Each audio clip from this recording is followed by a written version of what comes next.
가지고 동일한 결과가 나오는 것만이 참이다 라고 인식을 하는 걸 경험론자들, 자연과학자들은 있겠죠. 그 방식, 그런 방식이 있습니다. 그리고 그 외에 실험 가능하지 않은 것들은 참으로 잘 받아들이지 않으려고 하는 그런 성향이 좀 있어요. 그러나 우리가 그 점에 있어서 꼭 그것만이 옳은 것인가, 그 방식만이. 그래서 실험 모든 게 가능한 것인가. 예를 들자면 어린아이를 고문한다는 것은 그 옳지 않다는 건 우리는 다 아는 지식입니다. 그런데 그걸 과연 우리가 실험 반복할 수 있는가, 그 문제를. 우리는 그렇게 반복적인 실험을 하지 않고도 어린아이를 고문한다는 것은 나쁘다고 하는 지식을 우리는 다 가지고 있다는 거예요. 그렇기 때문에 이 실험 반복해서 동일한 결과가 나오는 것만이 참 진리다, 지식이다라고 받아들이는 것은 한계가 있지 않느냐 하는 것입니다. 하지만 우리가 그 방식에 대해서 우리 기독교 입장에서도 나쁘다, 그건 아주 쓸모없는 거다라고 말하지 않습니다. 어느 정도 진리를 찾아가는데 굉장히 중요한 수단일 수는 있다. 하지만 거기에도 한계가 있다, 이렇게 얘기할 수 있겠죠. 또 한 가지 방식은 합리론입니다. 이성인간 합리론이죠. 다시 말해서 그게 참인지 어떤지는 한마디로 말해서 고개가 좀 끄덕거려져야, 근데 그 고개에 확실하게 고개가 좀 끄덕거려지고 이해가 되어야 그게 진리로 받아들이고 지식으로 받아들이려고 하는 이런 합리주의자들이죠. 이성주의자들이죠. 그러나 우리가 그 이성으로 우리가 다 그것을 설명할 수 없어도, 우리가 고개를 끄덕거리지 않아도 우리가 분명한 것 중에 하나가 그 진리들이 참 있고, 우리가 다 그걸 고개를 끄덕거릴 수 없지만 그 사실일 수밖에 없는 그런 것들이 세상에 있다는 것입니다. 그래서 합리주의, 이성주의 또한 굉장히 중요한 우리 인간이 진리를 찾아가는 수단이긴 하지만 거기에도 역시 한계가 있다는 것입니다. 그런데 이러한 한계가 왜 나오느냐 하면 결국은 합리론이 됐건 경험론이 됐건 다 인간에게서 나온다는 거예요.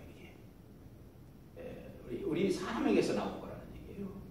그렇기 때문에 우리 인간 자체가 한계를 가지고 있기 때문에 우리는 연초에 굉장히 중요한 계획들을 세우잖아요. 연말에 그 계획대로 다 살아가는 사람이 없단 말이에요. 그래서 연말에 가가지고 이게 부족했고 저게 부족했고 나 이랬구나. 또는 어떤 경우에는 말할 수 없는 질병 속에 갇혀가지고 꼭 낫고 싶은데, 간절히 낫고 싶은데 낫지 못하고 고생하는 경우들도 있거든요. 그 문제는 좀 해결됐으면 좋겠는데 그걸 넘어서지 못하는 경우도 많아요. 왜냐하면 우리는 한계 속에 갇힌 존재들이기 때문에. 그래서 경험론이나 어떤 합리론이나 이런 쪽에서 우리가 지식과 진리를 추구하려고 하는 것은 굉장히 뛰어난 방식이긴 하지만, 대단히 좋은 방식이긴 하지만 그것이 완벽한 것은 아니다는 것입니다. 아주 뛰어난 지식이고 뛰어난 진리이긴 하지만 완벽한 진리일 수는 없다 하는 것입니다. 자, 그런데 최근에 들어서 20세기 들어오면서 21세기 쭉 들어오면서 우리 인류에게서 지식을 추구해 보려고 하는 또 다른 방식 하나가 출몰을 했어요. 그게 포스트 모더니즘이죠. 포스트 모더니즘 우리가 다 잘 알고 있습니다만은 이 포스트 모더니즘 논자들은 뭘 얘기합니까? 절대 진리가 있는 게 아니라는 거예요. 우리 인간에게 완벽한 진리가 주어진 것이 아니라 진리는 우리가 그냥 합의내는 것이다. 그래서 고출해내는 어떤 그런 원리 또는 그런 그 결론, 이것이 소위 말하는 진리이다, 이렇게 포스트 모더니즘론자들은 얘기를 하죠. 그러니까 절대 진리가 있는 것이 아니라 그 시대마다 진리는 달랐고 사람마다 진리가 다를 수 있다, 시식이 다를 수 있다, 그런 얘기예요. 그래서 이 사람들은 뭘 얘기합니까? 절대적이라고는 얘기하지 말아야 돼요. 이것만이 옳다라고 얘기하지 말아야 돼요. 예를 들면 어떤 사람은 옷을 입고 사는 것이 옳다라고 생각하는 사람이 있는데, 어떤 사람은 그게 중요하냐, 옷 벗고 살 수도 있지, 그래서 딱 벗고 살 수 있다고 생각하는 사람도 있다는 것입니다. 그러면 이게 개인적인 것이고 진리라고 하는 것은 다 그렇기 때문에 이거를 어느 한 편이 어느 한 편에게 이걸 강요할 수는 없다, 그래. 옷 입고 살아야 된다고 생각하는 사람이 옷 벗고 살 수도 있지 생각하는 사람에게 그게 뭐냐, 옷 입고 살아라 이렇게 강요하면 안 된다. 이제 무슨 모더니즘자들이 이렇게 얘기를 해요. 그러면서 그들의 주장은 뭐냐면 가장 중요한 것은 진리라고 하는 게 우리 인류에게 원래 주어진 것이 아니라는 거예요. 원래 없다는 것입니다.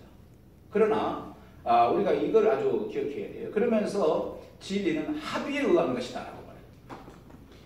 컨스트럭티비즘, 그 구성주의를 추구하죠. 그래서 원래 진리가 있는 게 아니라 컨스트럭티비즘, 이 구성에 의해서 진리를 그날그날 만들어내는 것이고 시대마다 만들어내는 거, 사람마다 만들어내기 때문에 그 시대 정신으로 이제 그러면서 이제 이어지기도 하죠. 자, 그러면서 얘기하는데 절대적인 진리가 없다는 거죠. 절대적인 건 없다는 세상에. 그러나 아주 분명한 것이 하나 있어요. 사과 5개하고 배 3개를 합하면 이거는 합의해서 8이 되는 게 아니라 우리가 그러면 그걸 8이라고 합시다. 숫자를. 그렇게 해서 합의를 했기 때문에 8이 나오는 게 아니라 이건 어느 곳에 가서도 8이 나온다는 거예요. 8개나. 이건 원칙적으로 나온다는 거예요. 합의하자는 우주에 가가지고도 이거 사과 5개하고 3개를 합하면 8개 있는 거예요. 다시 말해서 수라고 하는 거는 절대적으로 우리 인간에게 주어진 우주 공간 어디에 가서도 이거는 그래서 우주를 연구할 때 수를 가지고 연구해요. 수학을 가지고 풀어갑니다. 그래서 그 이제 우주과학자들이 숫자를 막 써놓고 우주를 설명하잖아요. 이게 이제 수학으로 풀어내는 거거든요. 이 수학이라고 하는 거는 정확하게 우리 인간에게 그거는 거부할 수 없는 합의하건 안 하건 상관없이 그건 있다는 것입니다.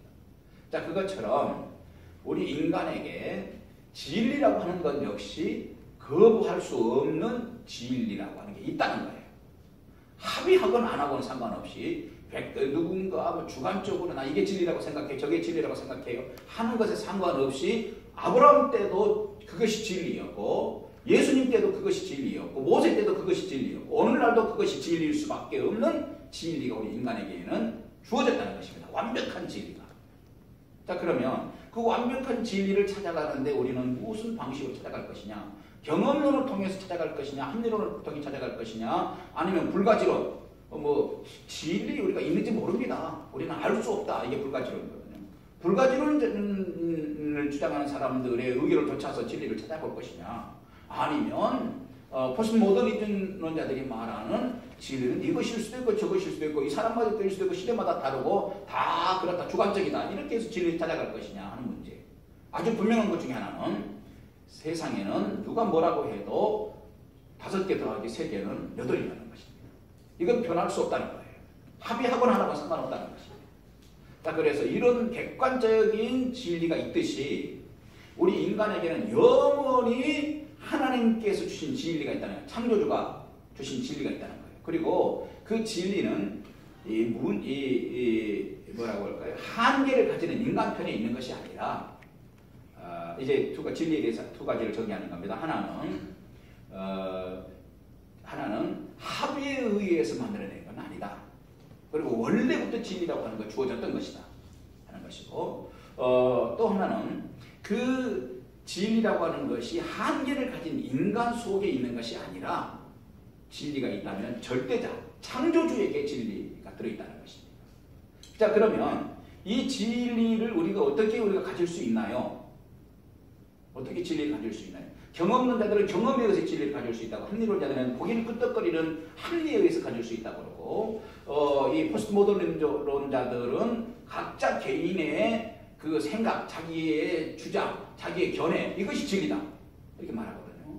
그러나 이 모든 것들은 다 인간에게서 나오는 것이기 때문에 진리는 거기에 있는 것이 아니라 진리는 완벽한 존재 속에 있는 것이고 원래부터 있던 것이다. 그러면 그 완벽한 존재라고 하는 게 누구냐 하면은 세상을 지으신 분이라는 것입니다. 그러면 세상을 지으신 분이 있다는 걸 어떻게 입증할 건가요? 이 문제 속에 우리가 갇히게 되죠. 정말 완벽한 존재가 있나요? 세상을 지으신 분이 있나요? 그거는 우리가 발견해서 있는 것이 아니라 찾아내서 있는 것이 아니라 원래부터 계시는 것을 전제하고 우리는 추구한다는 거예요. 전제를 한다는 거예요. 창세기 1장 1절에 태초에 하나님이 천지를 창조하시니라고 했어요. 그래, 천지 창조하신 하나님의 창조에 대해서 또 하나님에 대한 2가지에 대해서 우리는 발견해내는 것이 아니라는 거예요. 합의해내는 것이 아니라는 거예요. 하나님이 원래부터 계셨던 하나님으로 전제를 한다는 거예요. 그 하나님이 계셨었고 그 하나님이 세상을 만드셨다라고 전제를 하고 출발하는 것이 우리 기독교라는 것입니다. 그러면 그 하나님께서 우리에게 원래부터 그러면 좋습니다. 전제하십시다. 전제된 하나님께서 우리에게 주시는 진리를 주시는 방식이 뭐냐? 그건 계시라는 것입니다. 계시.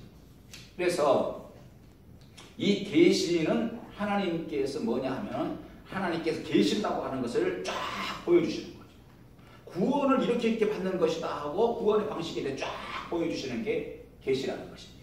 그리고 이 계시는 뭐냐면 받아들여서 진리를 아는 것이죠. 계시는 받아들이는 것입니다. 자, 이런 정리를 한번 해야 될 것 같아요.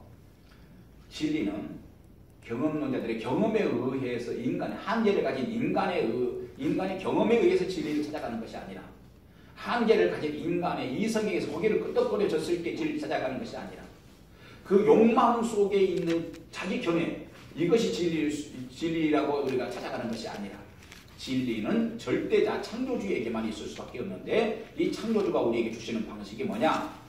그거는 받아들임으로 가는 것입니다. 받아들임으로. 그래서 하나님이 계신다고 하는 걸 받아들이고. 자, 그런데 그래서 하나님의 계시에는 두 가지 계시가 있습니다. 일반 계시와 특별 계시가 있습니다. 일반 계시라고 하는 거는 온 우주가 다 일반 계시죠. 태양, 꽃, 구름, 물, 물고기 한 마리, 목성, 금성, 우리 태양계와 그 외형 경계에 있는 카이퍼 벨트, 이런 것들이 다 이제 우주가 다 일반 계시에 포함되겠죠. 그럼 일반 계시를 바라보면서 우리들은 무엇 하느냐면은 무엇 할 수밖에 없느냐는 그걸 보고 진짜 하나님 얼굴을 대하여 보듯이 알아버리는 게 아니잖아요. 태양 본다고 하나님이 거기에 있는 건 아니잖아요. 대충 뭘 하느냐 추측을 하죠. 상상을 하죠. 아, 하나님이 계시는구나. 이걸 만드신 분이 있구나. 꽃 한 송이를 보면서 하나님 이게 뭔가 꽃을 만드신 분이 있겠구나 하고 추측하고 상상합니다. 이게 뭐냐면 시예요. 그래서 이육사의 광야라고 하는 시에 보면 이제 하늘이 열리고 그랬던 세상이 처음 열리게 됐을 때 누군가 이 세상을 만들었다고 하는 걸 암시하고 있죠. 그리고 정말 일본의 그 아무란 일제로부터 해방시켜줄 정말 천마를 타고 나타나실 그분이 전능하신 그분으로 묘사를 하고 있어요. 그러면서 온 세상을 보면서 우주를 보면서 꽃을 한 송이를 보면서 뭘 발견해요? 아, 누군가 있구나. 이 정도를 더듬어서 추측할 뿐이라. 이게 일반 계시다. 그런가 하면 특별 계시가 있습니다. 이제 말씀이 이제 점점 정점으로 향하고 있습니다. 특별 계시라고 하는데 이 특별 계시는 두 가지가 있습니다. 하나는 성경입니다. 이 성경에 보면은 하나님이 누구시라고 하는 걸 아주 선명하게 딱 기록했습니다. 어떻게 우리가 구원받는다는 것을 확실하게 기록했습니다. 그리고 이 성경에 하나님께서 우리에게 어떻게 기적을 주시고 오늘도 어떻게 우리를 인도하신다는 것을 정확하게 기록했습니다. 자, 그래서 우리가 성경을 보면은 하나님께서 주신 진리를 확실하게 알 수 있는데 아까도 얘기했지만은 이 진리는 어떻게 받아들임으로 우리의 것이 된다는 것입니다. 그래서 여러분 이 말씀 속에 있는 모든 진리들을 받아들이십시오. 하나님이 계시는 걸 받아들이십시오. 그리고 하나님께서 여러분을 사랑하신다는 걸 받아들이십시오. 하나님께서 오늘도 우리를 인도하신다는 것을 받아들이십시오. 하나님께서는 우리의 모든 것들을 결정하신다는 사실을 받아들이십시오. 그것이 우리가 가지는 진정한 지식이라는 것이 완벽한 지식이라는 것입니다. 완벽한 진리라는 것이. 그리고 어떤 사람들은 말합니다. 이 성경은 결국은 사람이 기록한 것인데 어떻게 이게 하나님의 뜻을 드러냈다고 말할 수 있나요? 어떻게 결국은 사람의 저자인데 이게 하나님 말씀이라고 말할 수 있나요? 그래요. 자, 우리는 이 점에서 뭘 생각합니까? 진짜 하나님이 안 계시는 게 아니라 계신다면, 진짜 신이 있다면, 창조주가 있다면 그가 온 우주를 만드신 분이에요. 온 우주를 만드신 분이 진짜 있다면 자신의 뜻을 인간에게 전달해 주기 위해서 저자 한 40명을 시대마다 하나님께 불러가지고 그에게 자신의 뜻만을 기록할 수 있도록 영감을 주시고 확 붙드시는 것은 100번이라도 할 수 있다는 것입니다. 그래서 이 저자가 태백산맥이나 뭐 토지를 쓰듯이 자기 마음대로 자기 영감으로 써버리지 않도록 자기 생각을 적어 넣지 않도록 하나님의 뜻만을 1.1에도 착오 없이 적어 넣을 수 있도록 하나님이 진짜 계신다면 하나님께 확 붙으실 수 있다는 거예요. 우리 그걸 믿는 겁니다. 그래서 이 성경이 하나님의 말씀으로 가능한가요 불가능한가요로 질문할 게 아니라 진짜 하나님이 있나요 없나요 라고 질문해야 되는 것이죠. 하나님이 있다면 이 성경 말씀에 하나님의 뜻만을 기록할 수 있도록 1점이라도 잘못된 것이 드러나지 않도록 하나님은 하실 수 있다. 우주도 지으신 분이신데. 자, 두 번째 특별 계시입니다. 두 번째 특별 계시는 예수님입니다. 예수님 자신이죠. 자, 그러면 예수님께서 하신 말씀이 뭐냐? 오늘 말씀이 뭐예요? 진리를 알지니 진리가 너희를 자유롭게 하리라. 이 진리가 그러면은 예수님께서 말씀하세요. 이 진리 그러면 진리가 무엇입니까? 그러고 쭉 봤더니 그 이하에서요. 그 아들이 진리다 그랬어요. 요한복음 8장 32절 이하에 좀 내려가서 그 아들이 진리이다. 그러면 그 아들은 누구입니까? 그 아래 계속 4번씩이나 강조하면서 그 아들은 바로 나다. 하나님의 아들. 그 아들이 바로 나다. 4번씩이나 예수님을 강조하세요. 그리고 마지막에 가서는 뭘 얘기하고 있어요? 나는 아브라함이 나기 전부터 있었던 자이다. 이렇게 말씀하세요. 그래서 무슨 얘기예요? 예수님만이 진리라는 것입니다. 성경만이 진리이고 예수님이 진리라는 것입니다. 우리가 경험하는 것이 진리가 아니라 우리가 고개가 끄덕거리지는 것이 진리가 아니라는 것입니다. 사람들은 내가 고개가 끄덕거려 진리라고 하는 거 고개가 끄덕거려야 되는 게 아닌가요? 생각합니다. 아니요. 그건 자기 욕구이고 자기 견해일 뿐입니다. 자기 견해에 동조하는 것일 뿐이죠. 그래서 진리는 자기 고개가 끄덕거리기 때문이 아니라 그건 자기 견해, 자기 욕구에서 나오는 것이에요. 그런데 진정한 진리는 하나님 말씀이고 진정한 진리는 예수님입니다. 예수님께서 뭐라고 했어요? 진리를 알지니 너희가 자유롭게 되리라 그랬어요. 오늘 이 말씀에서 결론을 내야 합니다. 예수님을 알면 예수님께서 우리를 자유롭게 하리라고 말씀하셨습니다. 예수님은 진리가 되시는데 예수님은 모든 진리의 진리 되시는 분이시고 예수님은 모든 의학계의 진리 되시는 분이세요. 그래서 어떤 병이 있어도 예수님께서 허락하시면 질병에서 자유함을 얻는 것이고 병 고침 받는 것입니다. 아멘. 예수님은 수학의 진리세요. 그래서 물고기 2마리에 포니트 5개, 2개 하면은 5 더하기 2는 7인데 예수님은 5 더하기 2가 5천도 되고요. 더하기 12도 돼요. 예수님은 수학의 진리세요. 예수님은 오늘 우리의 인생의 걸음걸음을 인도하시는 진리세요. 예수님께서 인도해 주시고 확정해 주시면 그것이 우리의 삶이 되어지는 것이고 우리에게 그것이 우리의 인생이 되어진다는 사실이에요. 그러므로 내 인생은 누구에게 있느냐? 진리 되시는 예수님에게 있다는 것입니다. 진리 되시는 예수님이 내 인생을 통째로 주관하고 계신다는 사실. 오늘도 이끌어주고 계신다는 사실. 그리고 그 주님께서 우리를 풀어주시면 어떤 것도 우리를 가로막을 수 없다는 사실이에요. 우울증에로부터 우리를 자유를 주시고 그 예수님께서 우리와 함께 하시면 설령 사망도 우리를 가둬놓을 수 없고 지옥도 우리를 가둬놓을 수 없다는 사실이에요. 그래서 예수님께서 하신 말씀이 진리를 알지니 진리가 너희를 자유롭게 하리라 말씀하십니다. 오늘 우리 마음속에 혹시 무엇인가 근심되는 문제가 있습니까? 혹시 불안한 생각이 있습니까? 눌리는 문제가 있습니까? 고통이 있습니까? 진리 되시는 예수님께서 우리를 얼마든지 10번이라도 자유롭게 하실 수 있고 우리를 풀어놓으실 수 있는 분이라는 사실을 기억하십시오. 그분은 진리이십니다. 그저 단순하게 논리적인 진리가 아니라 그분은 능력을 가지신 진리이십니다. 그분은 모든 걸 결정하시고 실행하시는 진리이십니다. 모든 걸 결정하시고 실행하시는 진리이십니다. 그러므로 오늘도 그 예수로 충만하시고 오늘 그 예수를 붙들고 승리하시는 여러분이 되시기 바랍니다. 기도하십시오. 주님 감사합니다. 귀한 말씀으로 저희에게 은혜를 주셨습니다. 진리는 예수밖에 없고 진리는 성경밖에 없다는 사실을 발견합니다.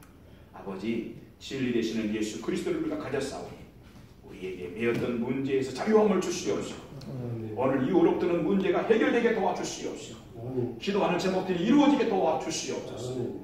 하나님 자유를 주시옵시고 하나님의 은혜가 넘치게 하여 주시옵소서. 예수님 오늘 이 시간도 저희들을 불러주셔서 감사합니다. 귀한 예물도 주님께 드리오니 우리 주님께서 받으시옵소서. 예수님 이름으로 기도합니다. 아멘.